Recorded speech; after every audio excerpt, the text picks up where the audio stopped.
আজি 10-12 বছৰ হৈ গ'ল আমাৰ এই উপস্বাস্থ্য কেন্দ্ৰটো নিৰ্মাণ কৰা, কিন্তু ইমান দিনে এই স্বাস্থ্য কেন্দ্ৰটো এনেকৈ বিকল অৱস্থাতে পৰি থাকিল।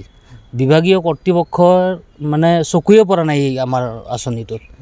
গতিকে মই কৰজোৰে বিভাগীয় কৰ্তৃপক্ষক অনুৰোধ জনাম যে বিভাগীয় কৰ্তৃপক্ষই যেন অতি সোনকালে আমাৰ এই কাৰ্যালয়খন মুকলি কৰি ৰাইজৰ সেৱা কৰাত সুবিধা কৰি দিয়ে। যদি এনেকৈ থাকে, আপোনালোকে চাওক চাৰিওফালে জংঘল হৈ গৈছে।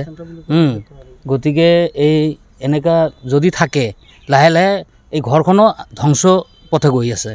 গতিকে বিভাগীয় কৰ্তৃপক্ষক এইটোৱে অনুৰোধ কৰিম, বিভাগীয় কৰ্তৃপক্ষই যেন অতি সোনকালে আমাৰ ডক্টৰ নাৰ্ছৰ সুবিধা কৰি দি ৰাইজৰ উপকাৰ কৰে। আমি বগৰীবাৰী যিটো মডেল হস্পিটেল, এই তাতে আমি যাব লাগে আৰু আমাৰ একচুৱেলি পৰ্বতজোৰা যিটো উপস্বাস্থ্য কেন্দ্ৰ আমাৰ পৰ্বতজোৰা দুলিগাঁও। গতিকে আমি ইমাৰ্জেঞ্চি কিবা হ'লে আমি বগৰীবাৰী মডেল হস্পিটেললৈকে দৌৰিব লাগে আৰু কি।